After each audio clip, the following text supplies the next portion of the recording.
नमस्कार, मैं दानिश संसार और आप देख रहे हैं पीआरवी। हमारे साथ बातचीत करने के लिए सोशल एक्टिविस्ट मोहित शर्मा है।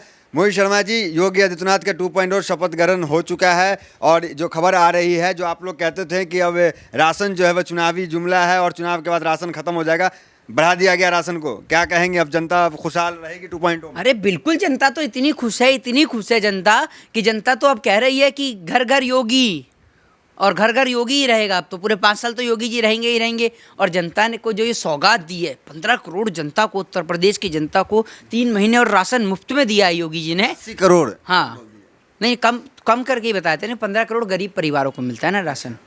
हाँ, तो मैं आपको बता देता हूँ कि भैया, जो आप बात कर रहे हैं कि आप भैया राशन मिल रहा है 3 महीने, योगी जी से जरा ये भी पता कर लो राशन पकेगा कैसे।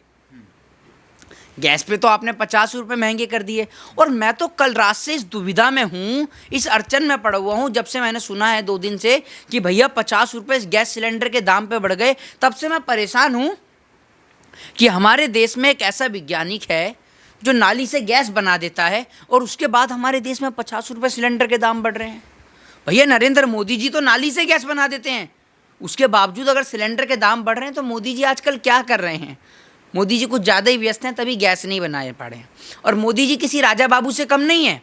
एक ने आप गोविंदा की एक आपने फिल्म देखी होगी, राजा बाबू जिसका नाम था, उसमें गोविंदा ने इतने कपड़े नहीं बदले थे। जैसे गोविंदा को शौक था ना कभी एडवोकेट की ड्रेस पहनने का, पुलिस की ड्रेस पहन के फोटो खिंचवाने का, सेम वही काम है इनका, सेम टू सेम वही काम है इनका। राजा बाबू नंबर 1 का या प्रधानमंत्री नंबर 1 का कह लीजिए, इनका नाम काम बिल्कुल सेम टू सेम है। ये ड्रेस पहन के फोटो खिंचवाना इन्हों का पुराना पैसा है, पुराना पैसा। भविष्य कहाँ देख रहे हैं 2.0 की अगर बात करें? भविष्य तो कोई है ही नहीं। भविष्य के जिस देश के अंदर इस कलम के ऊपर और कॉपी के ऊपर टैक्स बढ़ा दिया जाए, उस देश के अंदर आप भविष्य तराश रहे हैं। उस सरकार से आप उम्मीद लगा रहे हैं कि वो आपके बच्चों का बेहतर भविष्य करेगा। आप किस वहम में जी रहे हैं? इस वहम को अपने दिमाग से बाहर निकालिए और अपने माध्यम से अपने दर्शकों के जहन से भी इस वहम को बाहर निकालिए और उन्हें इस बात को समझाइए कि भैया, जिस देश के अंदर कलम और कॉपी के ऊपर टैक्स बढ़ जाए ना, उस देश की सरकार की मंशा बिल्कुल क्लियर और स्पष्ट है और साफ है कि आपके बच्चे पढ़ें ना। क्योंकि अगर आपके बच्चे पढ़ेंगे तो भारतीय जनता पार्टी के नेताओं से सवाल पूछेंगे, और भारतीय जनता पार्टी के नेता वो तो पढ़े लिखे हैं नहीं, तो वो आपके पढ़े लिखे बच्चों के सवाल का जवाब कैसे देंगे? इसीलिए सरकार ने निर्धारित कर दिया है कि आपके बच्चों को सिर्फ 5 किलो राशन का कट्टा दिया जाएगा। आपके बच्चों को नहीं जरूरत 50,000 की नौकरी की, आपके बच्चों को नहीं जरूरत 1 लाख की नौकरी की, क्योंकि नौकरी तो जब मिलेगी जब आपके बच्चे पढ़ेंगे, और पढ़ेंगे जब उनको शिक्षा जो है वो मुफ्त में मिलेगी। इस देश के अंदर फिल्म टैक्स फ्री कर दी जाती हैं, लेकिन कलम पे और कॉपी पे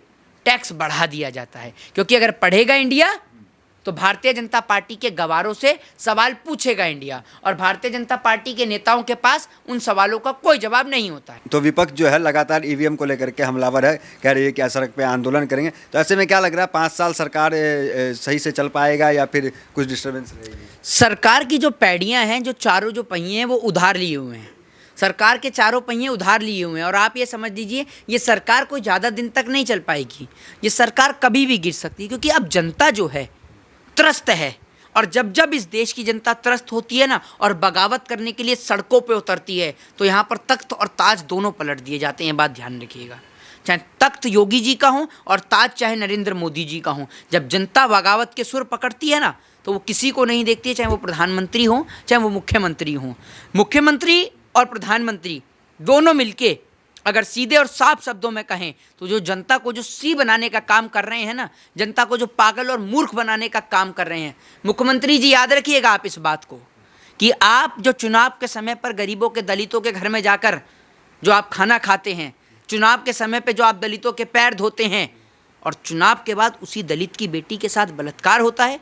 चुनाव से पहले आप जिन ब्राह्मणों को पूजते हैं और चुनाव के बाद उन्हीं ब्राह्मणों का गला काटा जाता है। चुनाव से पहले जिन मुसलमानों की आप एकता की बात करते हैं, चुनाव के बाद उन्हीं मुसलमानों के साथ मॉब लिंचिंग की जाती है। तो ध्यान रखिएगा, अब की बार गलत जगह फंस गए हैं, बहुत गलत जगह फंस गए हैं। शायद अगर आप अब की बार चुनाव हारते, या ये चुनाव जो बेईमानी से जीता जो चुनाव है, अगर आप हार जाते तो शायद भारतीय जनता पार्टी की इज्जत बच जाती। लेकिन आपने जो किरकिरी कराई है, और जो किरकिरी और उसका भुगतान आपको भुगतना पड़ेगा।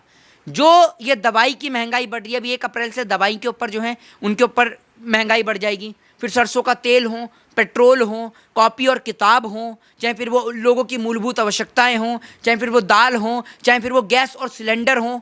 तो आप ये समझ लीजिए, अब जनता ने जब बगावत के सुर पकड़ लिए हैं, ये बगावत के सुर अब सड़कों पे आने वाले हैं। और जनता जब सड़कों पे उतरती है ना, ये ध्यान रखिएगा, ये वो जनता है जो एक चाय बेचने वाले को सदन तक भेजती है, और ये वही जनता है कि जो चाय बेचने वाले को अगर सदन तक भेजना जानती है तो उसे सदन से बाहर निकालना भी तमाम जानती मुद्दे है। चले तो नहीं, विश्वास मत तो उनको ही प्राप्त हुआ ना।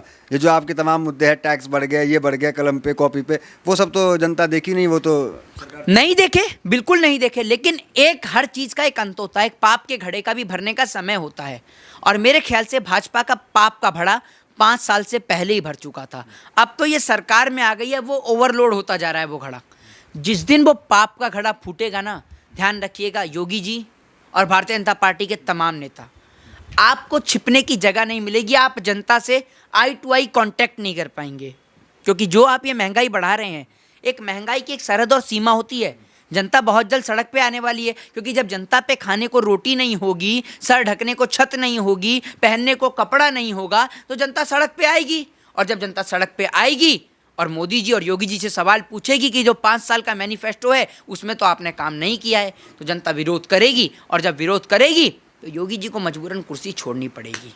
आप खुद ब्राह्मण हैं, आपको क्या दिक्कत, क्या आपत्ति है? ब्राह्मण हितैषी कहलाती है मैंने बीजेपी। आपको यही बोला कि भारतीय जनता पार्टी जो ब्राह्मण हितैषी कहलाती है, तो ये सिर्फ ब्राह्मण हितैषी की जो बात करती है, ब्राह्मण के हित की बात सिर्फ चुनाव से पहले होती है। बाकी अभी 5 साल पूरे हैं और पिछले भी 5 साल आप देख चुके हैं। क्या हुआ ब्राह्मणों के साथ? ब्राह्मणों के साथ जितना अन्याय भाजपा ने किया है ना, किसी ने नहीं किया। चाहे सुन लीजिए, चाहे वो अन्याय फिर कश्मीरी पंडितों के साथ हो, कश्मीरी पंडितों के जख्मों को कूरेदा बीजेपी ने, उन पे मरहम अभी तक नहीं लगाया है। और ये किसको दिखा रहे हैं फिल्में? भैया हमें मत दिखाइए फिल्म। टैक्स फ्री हो गई, आपने देखा, टैक्स भी फ्री हो गई। तो केजरीवाल जी ने जवाब तो दिया आपको विधानसभा में, आप सुनते नहीं हैं। उन्होंने कहा कि टैक्स फ्री करने की जरूरत क्या, यूट्यूब पे डाल दो, पूरा देश देख लेगा। बताइए ना। और एक खबर आपको ये भी हाउस है, वो भी खबर आपको ये भी पता होगी कि भैया एक जो मध्य प्रदेश में जो बीजेपी का नेता था, उसने उस फिल्म को दिखा दिया प्रोजेक्टर पर, तो उसके ऊपर कॉपीराइट का मुकदमा भी आ गया है। ठीक है ना। तो आप फ्री की बात कर रहे हैं, टैक्स फ्री अगर आपको इतना ही करने का शौक है तो कॉपी किताबों पर टैक्स क्यों बढ़ा रहे हैं? और कश्मीर सुन लीजिए, टैक्स फ्री करने से या फिल्म दिखाने से कश्मीरी पंडितों को क्या राहत मिलेगी? ये सवाल मैं पीआरबी के रिपोर्टर से जानना चाहता हूं। बता दीजिए आप मुझे। कह रहे हैं कि धंधे में कोई नहीं चलेगा, ये सब है धंधे से कोई धंधा तो आपने बना लिया है, धंधा तो आपने बना ही रखा है। धंधा आपने बना रखा है लोगों की, उनके साथ उनकी जो इमोशंस हैं, उनकी फीलिंग्स हैं, उनके साथ खिलवाड़ करना भारतीय जनता पार्टी का एक पुराना धंधा है। कश्मीरी पंडितों को मौत के घाट उतारा गया, कश्मीरी पंडितों को मारा गया, पीटा गया, और आपने उनसे वोट पाने के लिए अपना धंधा आपने काबिज किया, आपने उसको धंधा बनाया। फिल्म से आपने लाखों करोड़ों रुपया कमाया, क्योंकि आपका ये धंधा है। आपको अपने धंधे से मतलब है, आपको अपने पैसा कमाने से मतलब है। आपको नहीं फर्क पड़ता कश्मीर के भाई जो हैं हमारे, वो मरे या जिए, आपको कोई फर्क नहीं है। अगर आपको फर्क होता तो आप 8 साल से केंद्र में बैठे हुए हैं, आप अब तक कोई ना कोई एक्शन लेते। लेकिन आप चुनाव के टाइम पर एक ही झूठा वादा करेंगे, और लिख लीजिए, झूठा वादा ये होगा, भाइयों बहनों मित्रों, कश्मीर के अंदर अगर भाजपा की सरकार बनेगी तो कश्मीर में कश्मीरी पंडितों को बसाया जाएगा। बस यही रोना इनका रोया जाएगा। इनको ये नज़र नहीं आएगा कि 8 साल से आपकी सरकार थी। जनता को ये सवाल करना चाहिए कि 8 साल से आपकी सरकार थी और आज भी आपकी सरकार है, आप किसको अब हिंदुत्व का पाठ पढ़ा रहे हैं? अब तो कांग्रेस भी नहीं है, सपा भी नहीं है, बसपा भी नहीं है, आप ही बैठे हैं। तो आप किसको और क्या समझा रहे हैं? आप अपनी लड़ाई लड़िए और कश्मीरी पंडितों को बसाइए। ये बात जनता को समझनी चाहिए कि भाजपा सिर्फ अपनी चुनावी रोटी सेकती है और आपको हिंदू और मुस्लिम में लड़ाकर कुर्सी को हासिल करती है। ये भाजपा का पुराना धंधा है। जय हिंद, जय भारत, वंदे मातरम। ये मोहित शर्मा थे, जो कि तमाम सवालों का बड़ी बेबाकी से इन्होंने जवाब दिया। और फिलहाल वीडियो में इतना ही, मिलता है अगली वीडियो से। बने हमारे साथ, बहुत बहुत धन्यवाद।